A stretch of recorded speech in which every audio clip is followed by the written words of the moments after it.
इस सारी सूरत हाल के जिम्मेदार तो फिर ट्रंप ही हैं। अब नाए हुर्मुज़ से नाकाबंदी भी नहीं हटानी, जो ओवरऑल किसी बात पे आना भी नहीं है, बल्कि हर वक्त ईरान को धमकियां ही देते रहना है। तो ये इसके पीछे जो क्रेडिट अगर हम दें कि ये सारा जो एक प्रोसेस था ये खटाई में अगर पड़ रहा है, तो ये क्रेडिट तो ट्रंप साहिब को ही जाता है। जी देखिए, ये एक जो इंपीरियलिस्टिक पावर्स होती हैं वो उनका कंडक्ट आई थिंक शायद यही होता है, यही इसी तरीके से वो फंक्शन करती हैं।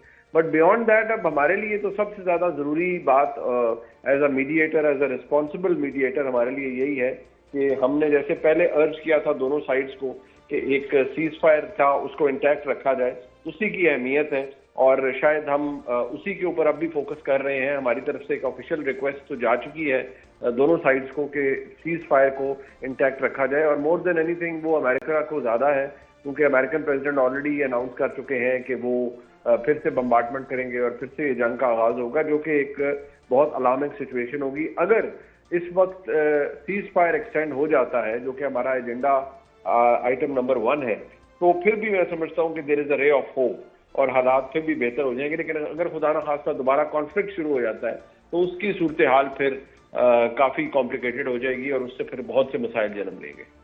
तो मुनीब साहब, अब क्या इतलात हैं आपकी कि क्या सीज फायर एक्सटेंड हो जाएगा या जो है जंग दोबारा से शुरू हो जाएगी? क्योंकि लास्ट टाइम भी 7 अप्रैल को शहबाज शरीफ साहब ने एक ट्वीट किया जिसमें एक रिक्वेस्ट की गई कि इसको एक्सटेंड किया जाए और फिर ट्रंप साहब मान गए।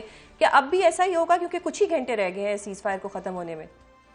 देखिए, लाइकलीहुड तो यही है कि सैनिटी प्रिवेल करेगी और अभी भी पाकिस्तान की तरफ से भरपूर कोशिशें दोनों साइड की तरफ हो रही हैं। कोई पता नहीं अगले 6 से 8 घंटों में कोई मस्बत तब्दीली आए और दोनों साइड इस्लामाबाद आ जाए। लेकिन इम्पोर्टेंट बात है कि इस वक्त सीज फायर को अपहोल्ड करवाना है, एक्सटेंड करवाना है। पाकिस्तान अपने गुड ऑफिसर्स इस्तेमाल कर रहा है और कोशिश भी यही कर रहा है कि सीज फायर एक्सटेंड हो, लेकिन अदर जो कॉन्टेस्टिंग पार्टीज हैं वो नहीं मानती तो जाहिर बात है बीइंग अ मीडिएटर आप बहुत सी चीजें एनफोर्स नहीं करवा सकते। लेकिन पाकिस्तान की पोजीशन, पाकिस्तान का स्टैचर, पाकिस्तान की जो प्लेसमेंट है वो एक अपनी जगह मौजूद है और जो डिप्लोमेटिक कैपिटल हमने अचीव करना था वो हमने अल्हम्दुलिल्लाह अचीव कर लिया। अच्छा मुनीब साहब, अब ईरान का आपको क्या लगता है कि क्या ईरान पाकिस्तान आएगा, वो मान जाएगा? क्योंकि सिचुएशन इस वक्त टेंस होती जा रही है, मतलब हर घंटे के साथ, हर मिनट के साथ एक नई डेवलपमेंट हो रही है। तो क्या वो मान जाएंगे, क्या वो पाकिस्तान आ जाएंगे? देखिए, ईरान का जो सबसे बड़ा उनका इशू है वो है एक बदइत्मादी की फिजा है उनकी और अमेरिका के दरमियान।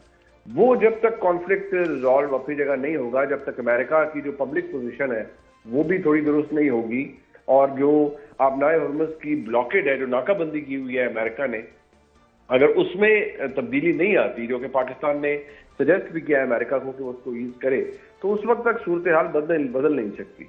अगर ऐसा नहीं होगा और ये सूरत हाल नहीं बदली जाएगी तो फिर आई फियर कि ये कॉन्फ्लिक्ट और ये मसला उसी तरह रहेगा। यानी कि अब ये जो दूसरा राउंड हमारा होने जा रहा था मुज़ाकरात का, इसमें आपको सबसे बड़ी रुकावट इस वक्त कौन लग रहा है इन योर ओपिनियन? देखिए, मेरे ख्याल में तो जो अमेरिका की इंपीरियलिस्टिक सोच है वो सबसे बड़ी रुकावट है। मोर देन एनीथिंग जो प्रेसिडेंट ट्रंप की जो अप्रोच है वो, और उसमें ऑब्वियसली नेतन्याहू जो कि एक फैंटेसी है पूरी अमेरिका की, वो एक बहुत बड़ी इसके अंदर वजह है जिसकी वजह से ये एक सारी सिचुएशन एक बजाय ठीक होने के एक्सेसरबेट कर गई है। बट आई रियली होप कि सैनिटी प्रिवेल करे और एटलीस्ट जो सीज फायर है वो इंटैक्ट रहे। सही। मुनीब साहब, हमें ब्रिगेडियर हारिस साहब ने ज्वाइन किया है। सर बहुत शुक्रिया प्रोग्राम में अपना कीमती वक्त देने के लिए। ब्रिगेडियर साहब, अभी जो खबर आई है कि जेडी वैंस साहब जो है वो पाकिस्तान नहीं आ रहे और शायद वो आ सकते, ईरान की तरफ से कोई मुस्बत रवैया दिखाया जाए, क्या आप ये एक्सपेक्ट कर रहे थे कि अचानक से ऐसी डेवलपमेंट भी हो सकती है? देखिए, वी वर एक्सपेक्टिंग कि जितना अरेंजमेंट थी और उनकी एडवांस पार्टी आई हुई है और जेडी वैंस की तैयारी में थे, वी थॉट के कहीं ना कहीं आज रात को किसी वक्त भी वो सफर करेंगे और सुबह तक पहुंच जाएंगे, ईरानी टीम भी आ जाएगी।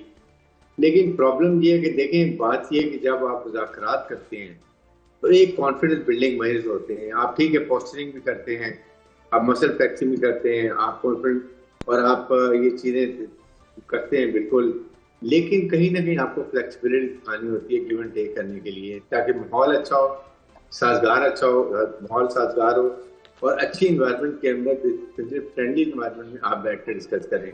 लेकिन अगर आपने ईरान ने अगर आपके स्ट्रेट ऑफ हॉर्मुज़ में उसने खोल दिया था, उन्होंने ओपन कर दिया तमाम ट्रैफिक के लिए, अगर उस वक्त अमेरिकन ये जो एयर नेवल ब्लॉकेट लगाया था ईरान का, अगर वो खोल देते तो things would have been much different. फिर उसके बाद आपने उनके एक जहाज को पकड़ लिया, रोक लिया, फिर शिप को, उसमें उसके बाद आपने उनके जहाज का इंजन खराब कर उड़ा दिया, आपने वहाँ पे ट्रुप्स को उतार दिया, उनकी पूरी तलाशी ली, तो पकड़ के ले गए, फिर आपने आज एक और जहाज को पकड़ लिया। दीज आर प्रोवोकेटिव ये एक्शन होते हैं जिससे आप माहौल खराब कर देते हैं।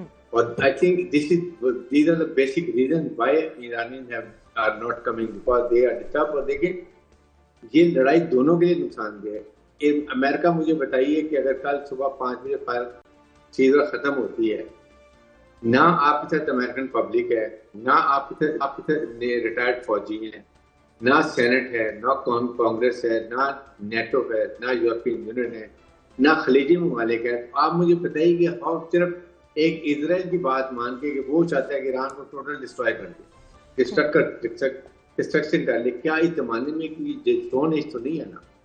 यू शुड अंडरस्टैंड कि आप अकेले लड़ेंगे, फिर भी जब आपने इतना मिलिट्री माइट इस्तेमाल कर ली, इवन देन आप उनको डिफीट नहीं कर सके। ईरान है still a very important power, 50 के करीब, उनकी 50% उनके पास अभी भी drones, missile, everything is with them. और वो अगर आप फिर इसके बाद इस वक्त उनके पास खलीजी ममालिक के बेसिस हैं वो अवेलेबल नहीं है उनको। इसका मतलब कम से कम नजदीक नियरेस्ट से आएंगे, डेगो गार्सिया से आएंगे, वो यहाँ से 4,000 साढ़े 4,000 किलोमीटर दूर है। How much travel they have to come. Iran है श्योर के दे हैव द रेंज, वहाँ पर जाने की कैपेबिलिटी है। तो ये चीजें अगर देखें तो बजाय इसके कि आप दुनिया को आपने फिंगर क्रॉस की हुई है, दुनिया की इकोनॉमी आपने तबाह कर दी है, दुनिया की एनर्जी तबाह हुई है, दुनिया पूरी फिंगर क्रॉस करके बैठी है कि क्या होने वाला है, what is going to happen, and the one man is going to destroy the peace of the whole world. मेरे ख्याल में अमेरिकन प्रेसिडेंट को बड़ा दिल रखना चाहिए। उनको अभी भी इस वक्त यार से कि उनको अगर ये कहें कि मैं as a good with jester मैं दोनों जहाज छोड़ रहा हूँ और नेवल पॉकेट खत्म कर रहा हूँ, आई am sure Iran immediately threat of उसको खोल देगा and think the normal and you come and have जिसके सारे मामला काफी हद तक सेटल हुए हैं, sit down, work it out अच्छे माहौल में एंड दुनिया को अमन की तरफ लेके जाएं। ब्रिगेडियर साहब, ये तो सेन माइंड तो यही कहता है कि बैठे और बैठ के मुज़ाकरात करें, लेकिन कहीं ना कहीं जो ट्रंप साहब के बयानात आ जाते हैं, बार बार धमकी आ जाती है, तो ईरानियों को भी फेस सेविंग चाहिए, उन्होंने भी अपनी आवाम को सेटिस्फाई करना है। डोंट यू थिंक कि we are again back to square one, जहां से 7 अप्रैल को सारा मामला शुरू हुआ था, अब दोबारा हम वहीं पे आ गए हैं। सीज फायर की एक्सटेंशन भी खत्म होने वाली है, जेडी वैंस भी नहीं आ रहे, ईरान अपनी जगह अड़ा हुआ है कि जी हम भी मुज़ाकरात की मेज़ पर नहीं बैठेंगे जब तक नाकाबंदी नहीं खत्म की जाएगी। तो फिर ये जो इतना टाइम गुजरा है, ये तो साइज थी फ्रूटफुल तो ना रही। मुझे अभी भी I don't know my gut feeling के सेंस विल प्रिवेल, और किसी वक्त भी प्रेसिडेंट का देखें इनके इज अनप्रेडिक्टेबल, किसी वक्त भी he can take decision. I am sure कि पाकिस्तान के फील्ड मार्शल फैजाज से मुनीर से डायरेक्ट कांटेक्ट में होंगे, ईरानी लीडरशिप भी कांटेक्ट में होंगे। He must be discussing each and every consequences, जिसके आफ्टर इफेक्ट क्या हो सकते हैं वो बता रहे होंगे। कहीं ना कहीं में भी ही again prevail because they respect